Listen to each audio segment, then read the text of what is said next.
오늘 아침 우리에게 주시는 하나님의 말씀입니다. 구약 성경 사무엘상 14장 13절부터 23절까지를 교독하겠습니다.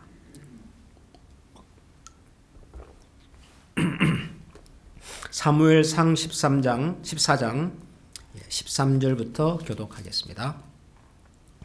요나단이 손발로 기어 올라갔고 그 무기를 든 자도 따랐더라. 블레셋 사람들이 요나단 앞에서 엎드러짐에 무기를 든 자가 따라가며 죽였으니 요나단과 그 무기를 든 자가 반나절 땅 안에서 처음으로 쳐 죽인 자가 20명가량. 들에 있는 진영과 모든 백성들이 공포에 떨었고 부대와 노략군들도 떨었으며 땅도 진동하였으니 이는 큰 떨림이었더라.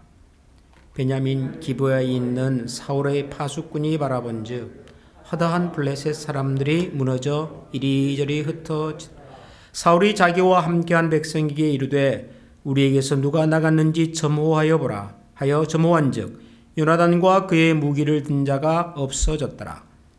사울이 아히야에게 이르되 그때에 하나님의 궤가 이스라엘 자손과 함께 있음이니라. 사울이 제사장에게 말할 때에 블레셋 사람들의 진영에 소동이 점점 더한지라. 사울이 제사장에게 이르되 네 손을 거두라 하고 사울과 그와 함께한 모든 백성이 모여 전장에 가서 본즉 블레셋 사람들이 각각 칼로 자기의 동무들을 치므로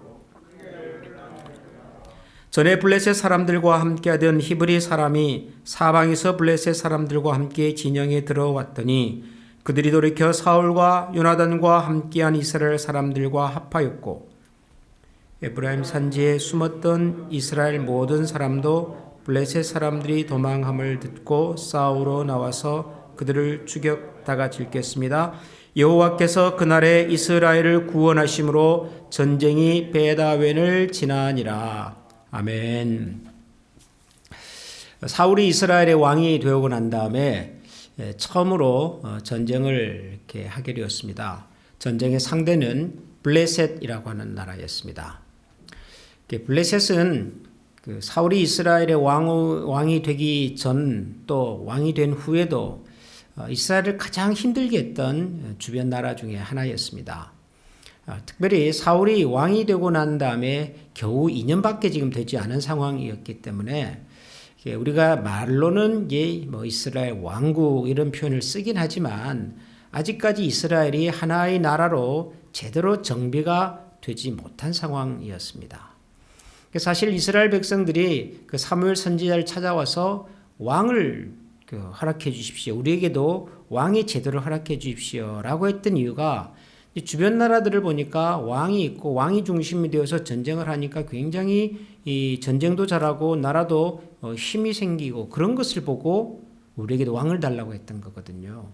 다른 말로 하면 이스라엘은 왕이 없었고 그러다 보니까 백성들이 여기저기 마음이 흩어져 있는 상황이었습니다. 아직까지는 사사시대의 영향이었기 때문에 그러다가 왕이 되기는 했는데 이제 겨우 2년밖에 안 됐거든요. 그러니까 사울이 아직 한 나라의 강력한 리더십을 발휘하기도 아직은 시기적으로 좀 이른 상황이었습니다. 이런데 블레셋하고 전쟁을 해야 된단 말이죠. 더군다나 블레셋은 성경에 보니까 어마어마한 병력을 가지고 있었습니다. 병거가 3만이고 마병이 6,000명이고 백성은 해변에 모래같이 많았다. 수도 없이 엄청난 군대를 이끌고 이제 이스라엘을 침략해 왔는데 사울이 감당할 수 없는 상황이죠. 이 전쟁은. 그래서 사울도 사울이지만 이스라엘 백성들도 도무지 이 전쟁은 우리가 감당할 수 없는 전쟁이다라고 생각을 하고 백성들이 흩어져 버립니다. 자기들이 세워달라고 해서 세워줬더니 왕을. 그리고 전쟁을 이제 하려고 하는데 막상 상대가 블레셋이란 말이죠. 그러니까 백성들이 뿔뿔이 흩어져 버렸습니다. 산으로 굴로 다 도망가 버리고 전쟁을 수행할 수가 없죠. 해보기도 전에 이미 진 싸움입니다. 이 싸움은. 근데 이런 상황에 한 사람이 등장을 했습니다. 그 사람은 사울의 아들 요나단이었죠. 백성들이 흩어지고 전세가 기울고 이러다가는 이스라엘이 블레셋의 침략을 받아서 손 한 번 써보지 못하고 패배할 것이라는 그런 상황 속에서 요나단이 나섭니다. 요나단이 자기 수종드는 부하 몇 사람을 이끌고는 적진으로 들어갑니다. 아버지 사울 왕에게도 얘기하지 않고 자신과 자기를 따르는 몇 사람을 데리고 적진으로 들어갑니다. 그리고는 그 적진 안에서 기습 작전을 벌였던 것이죠. 그게 오늘 우리가 읽은 13절부터의 내용이었습니다. 요나단이 손발로 기울러 갔고 그 무기를 든 자도 따랐더라. 블레셋 사람들이 요나단 앞에서 엎드러짐에 무기를 든 자가 따라가며 죽였으니 요나단과 그 무기를 든 자가 반나절 같이 땅 안에서 처음으로 쳐 죽인 자가 20명 가량이라. 들어있는 진영과 모든 백성들이 공포에 떨었고 부대와 노략군들도 떨었으며 땅도 진동하였으니 이는 큰 떨림이었더라. 블레셋은 완전히 이긴 싸움이라고 생각을 하고 있었던 것 같습니다.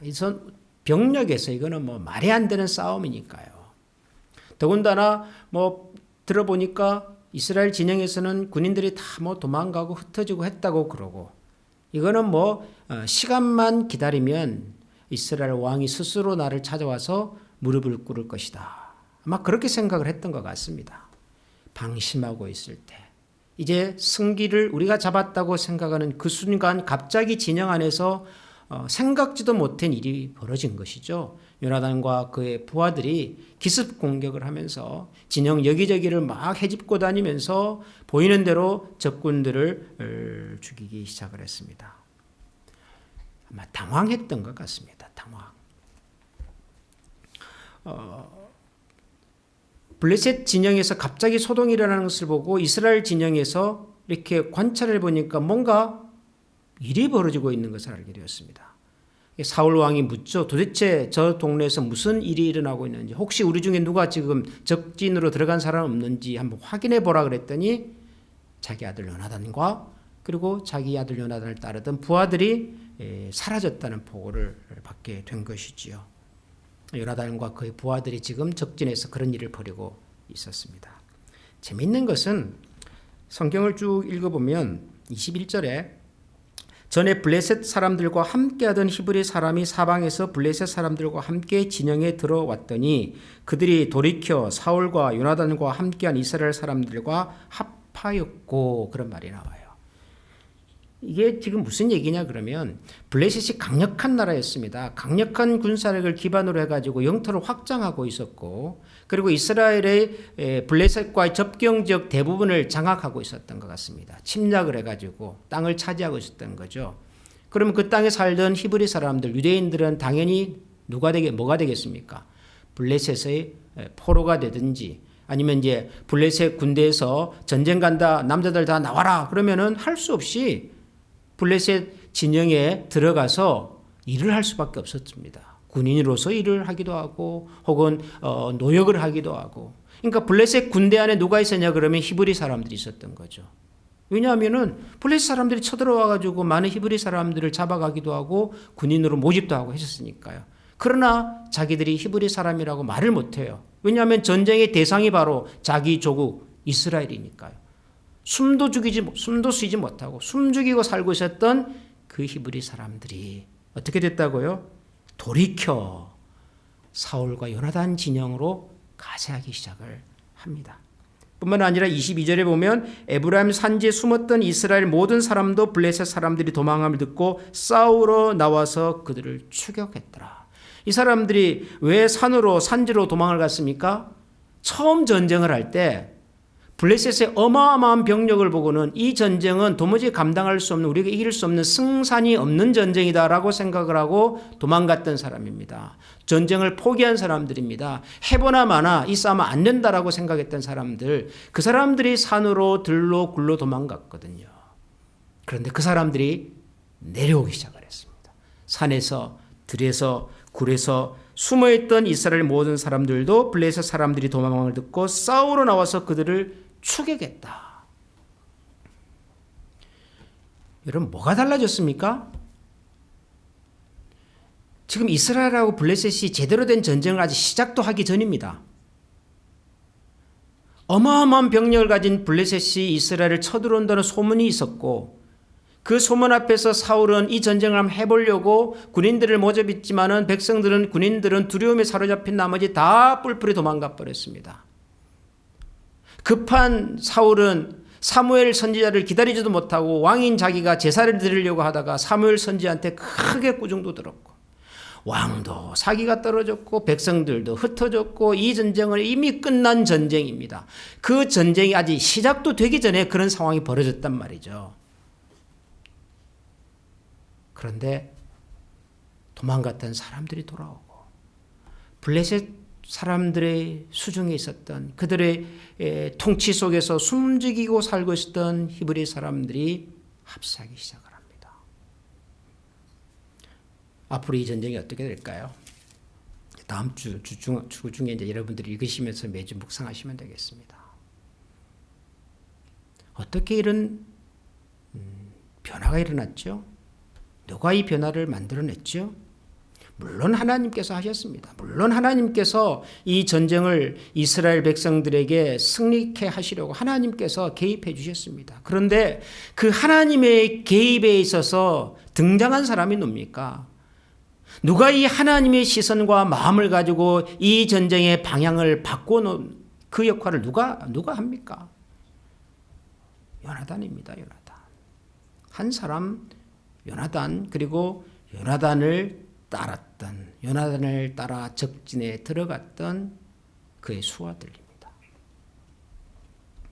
전쟁이라고 하는 것이 어떻게 보면 거대한 힘과 능력과 군대의 숫자, 이런 걸로 승패가 가늠될 것 같지만, 의외로 전쟁의 승패는 아주 작은 곳에서, 그러나 결정적인 곳에서 끝날 때가 있죠. 요나단과 그를 따르던 몇몇 사람들의 목숨을 건 이 헌신이 전쟁의 판도를 바꿔버리고, 그리고 하마터면 왕이 되자마자 왕으로서의 리더십의 큰 위기를 만났을 이 사울이 이스라엘의 왕으로서 왕의 통치와 권위와 리더십을 가지고 일할 수 있는 그런 기반이 됩니다. 우리가 세상을 살아가면서 우리 힘으로 감당할 수 없어 보이는 많은 문제들이 있습니다. 이건 해보나 마나 안 된다라는 좌절과 절망감을 가지고 오게 만드는 그런 일들, 상황들이 종종 있습니다. 그래서 대부분의 사람들은 그런 절망적인 상황이 되면 이미 마음을 놓아버리죠. 이건 해도 안 되는 것이고 해봤자 소용이 없고, 그런 생각이 들면 일터에서 자기가 있는 그 자리에서 떠나서 숨어 들어갑니다. 어디로든지 숨어 들어갑니다. 그러나 하나님께서 하시는 하나님의 계획을, 하나님의 마음을 읽고 그 하나님의 마음을 읽어서 살아가는 한두 사람이 있으면, 그리고 그 한두 사람을 따르는 소수의 사람이 있으면, 상황이 바뀌고 세상이 바뀌는 것은 그것은 아주 쉬운 일입니다. 시간 문제죠. 결국 우리에게 필요한 것은 어마어마한 병력, 힘, 숫자, 능력이기 이전에 하나님의 마음을 가슴에 품고 우리 앞에 펼쳐지는 이 전쟁, 이 영적인 전쟁에 들어갈 수 있는, 자신을 헌신해낼 수 있는, 그리고 헌신한 소수와 함께 마음을 같이 할 수 있는 사람들이 과연 우리 속에 있는가? 이것이 성경이 우리에게 보여주는 모든 영적인 위기와 어려움 가운데서 문제를 풀어내는 돌파구더라고요. 여전히 우리가 살아가는 우리 주변의 상황들이 쉽지 않습니다. 우리 미국도 그렇고, 대한민국도 그렇고, 세계도 그렇고요. 전쟁이 언제 일어날지도 모르겠고, 아직도 제3세계에서 수많은 사람들이 생존의 위기 앞에서 아직도 우리 앞에는 해결될 수 없는, 해결이 정말 힘들어 보이는 많은 문제들이, 근데 세계만 그런 것이 아니라 우리의 내면으로 들어와 보면 우리 내면의 세계 속에는 우리가 살아가는 세상 못지않게 복잡하고 수많은 그 실마리가 보이지 않는 얽히고 얽힌 숙제와 문제들이 있습니다. 그럴 때마다 우리가 기억해야 할 것은 우리를 둘러싸고 있는 군대의 숫자, 어려워 보이는 문제, 실마리가 보이지 않는 얽히고 설킨 상황들이 아니라 이 전쟁이 누구에게 속한 것이고 정말 하나님께서는 이 시대와 이 상황 속에서 나와 우리 자신들을 통하여 우리 주변의 신실한 사람들을 통하여 도대체 무엇을 기대하시고 무엇을 원하시고 어떻게 우리를 사용해 가기를 원하시는가, 그 하나님의 마음을 가슴에 품어낼 수 있는 소수의 사람들이 참으로 필요한 때가 아닌가. 베냐민 같은 헌신된 지도자들을 하나님께서 우리 가운데 허락해 주시도록, 그리고 그런 사람이 있을 때 그와 함께 마음을 같이하여 전쟁이 되었던 어떤 상황이 되었던 마음과 뜻을 같이하여 하나님을 위하여 그들의 인생을 드러낼 수 있는, 그를 따르는 사람들이, 함께하는 사람들이 우리 주변에 많아져 갈 수 있도록 오늘도 우리가 하나님 앞에서 같이 기도하고 또 필요하다면 그 자리에 하나님께서 우리들을 세워주시도록 같이 기도하면서 오늘도 하나님께서 이 땅을, 우리가 살아가는 이 시대의 모든 것들을 친히 다스려 주시기를 기도하는 그런 아침이 될 수 있기를 소원합니다. 기도하겠습니다. 하나님 아버지, 이스라엘 민족이 처음으로 블레셋이라고 하는 엄청난 나라와 전쟁을 앞두고 있습니다. 해보기도 전에 백성들의 마음은 녹아내렸고 두려움에 사로잡힌 백성들은 산으로 들러 흩어져 버렸으며 이 전쟁을 진행해야 할, 앞장서서 이끌어가야 할 사울조차도 전쟁을 어떻게 감당해야 될지 자신을 잃어버리고 믿음조차 잃어버리고 있는 상황입니다. 그대도 희망이 보이지 않는 이 암울한 상황, 이런 상황 속에서도 하나님께서는 한 사람 요나단과 그를 따르는 소수의 사람들을 통하여 전세를 변화시키시고 하나님께서 여전히 이스라엘 민족의 주인이시며 왕이심을 드러내시고 보여주셨습니다. 전쟁의 승리가 사람의 숫자와 병력에 있지 아니하고 하나님의 능력과 그 하나님의 능력을 믿고 의지하며 살아가는 소수의 사람들을 통하여 이루어지고 있음을 오늘도 저희들에게 말씀을 통하여 보여주신 하나님 감사합니다.